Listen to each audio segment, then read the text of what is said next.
Hello everyone, Time to Grind here, and today I wanted to talk about UnderMine. And UnderMine is a roguelite game that just got out of early access and fully launched that takes a lot of inspiration from games like Binding of Isaac while still having a ton of unique elements and charm to make it its own great game. But before we get into the review though, I do want to just let you guys know that I was given a free copy of the game in order to make a video for y'all. I never let that influence my reviews, I just like staying as transparent as possible for all of you guys.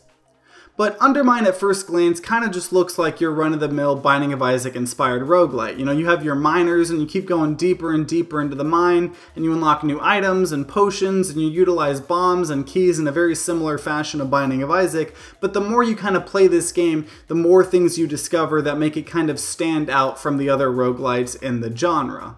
The combat is a little bit different from Binding of Isaac. You can swing your pickaxe as a melee weapon, or you can throw it as a projectile in a short distance. Also, if you jump up in the air, you actually get some invincibility frames and you become invincible for a little bit. A lot of the items you find do things like increasing the damage of you swinging your weapon or throwing your weapon. There's also a lot of unique items, like there's this one where you can make it where knives come out when you throw your weapon, and there's also a lot of items that just affect your bombs in particular. And while the combat is a little different to Binding of Isaac, like I said earlier, the layout of the rooms and floors is almost identical to Binding of Isaac in certain ways. You know, you have your one item room per floor that requires a key, you have secret rooms that you can blow up with bombs. You can normally find one shop per floor that you need a key to get into, but honestly that isn't necessarily a bad thing. You know, Binding of Isaac is one of the most popular roguelites ever, and it's one of my favorite roguelites in particular as well of all time, so taking things that work from other roguelites aren't necessarily a bad thing as long as you have other unique aspects that you can make your game unique with, and it's not just a rip-off, and honestly the game does pretty good with that, like we'll talk about here in a second. Also, every floor in this game you don't fight a boss, instead you kind of kill the first main boss, and once you do, he kind of just stays dead, making it easier to keep going past him in future runs and just keep getting even further and killing more bosses. And eventually later in the game you can get a way to skip past several floors if you don't want to spend your time just on the lower floors. And what I really like about this is one of the things they do is you actually get a couple of items to make up for missing out on like those treasure rooms that you could have gotten to if you had played through all of those floors. And so overall the combat and the item variety and the potions are decent enough, but they're not what make the game so cool to me. And I always say in every single review I make for roguelites that progression makes or breaks the game. And this is one of the examples of the progression being so amazing that it brings the game to a whole nother level. The whole game takes place in a mine, and so constantly in most of the rooms there are rocks where you can mine with your weapon to get gold. And one really cool thing this game kind of does that's kind of fun is whenever you get gold, whether it's from a rock or from like a chest or from a wall, it'll spray, you know, the gold nuggets everywhere, and when it does that, these like slime creatures start spawning and they keep trying to take your gold. And they don't deal damage to you, so they're not a harm to you besides just trying to steal your gold. And if you hit them, they go flying instantly and you get your gold back. So it makes just even small mundane things like getting gold fun because you're having to protect your gold from these creatures trying to steal all of it. And you use this gold in so many ways. The first way is just during a run, if you find a shop and you want to buy some keys or bombs or more, you know, food to regain your health, you use that gold. But then when you die and you go back to your kind of hub world, you lose some of your gold, but the gold that you keep is used for so many different things. You can go to the blacksmith and upgrade different aspects of your character like your health or your damage with swinging your weapon, the damage of you throwing your weapon, how far you can throw your weapon, and more. You can also use it to buy upgrades from the mage, like making gold or items start to be attracted to you or just other cool things. You can use the gold to buy different bomb upgrades like increasing the bomb damage or allowing it to destroy new types of rocks that kind of unlock some cool things that I don't want to spoil. You can also use the gold to upgrade your potions with things like increasing the duration of all the potions or, you know, other upgrades. And there's also more kind of like followers and pets that you can get down the road as well.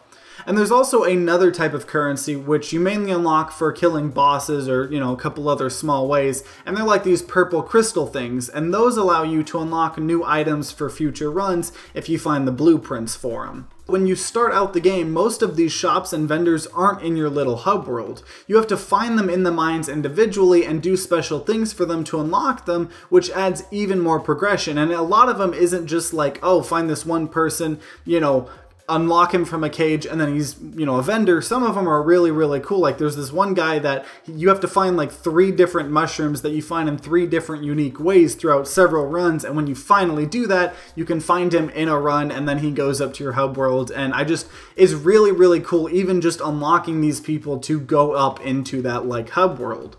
So the progression is baked so much into the core of this game, it really makes it feel super special and unique. I mean, it almost feels like it has some very light RPG elements tied into it.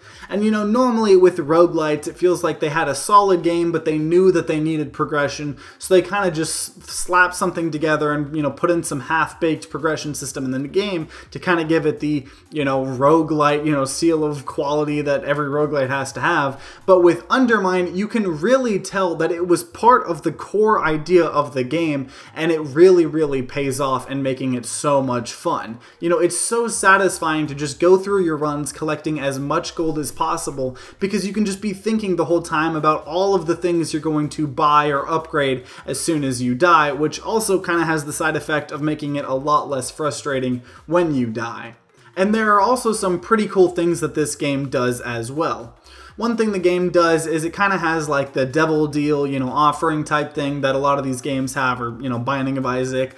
And instead of, going to a devil deal and losing, some of your max health, what this game does is some of the items it'll offer you, you'll actually get random curses for taking those items. So you could get like 3 different curses, and, some of them might decrease your damage or make you get less gold or get less healing when you eat food. And you can also find some potions that'll actually cure you of some of those curses as well, which is kind of cool.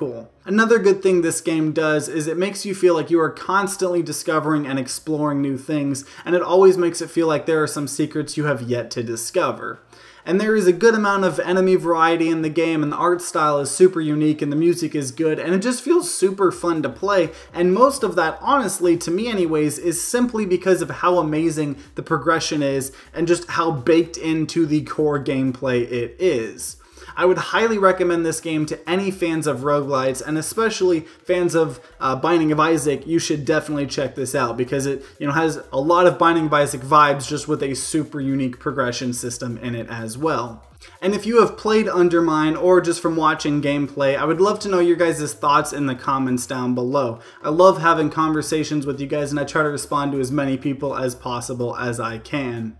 And if you enjoyed this video, then consider leaving a like down below and subscribing to see more content. I make about 2 video reviews a week just on a wide variety of games, so definitely subscribe and click that bell like all the YouTubers say, to see those in the future. And if you guys are having a great day today, I hope you continue having a great day. If you guys aren't having a great day, I hope you guys start having a great day. But either way, guys, I hope you guys have a great rest of the day.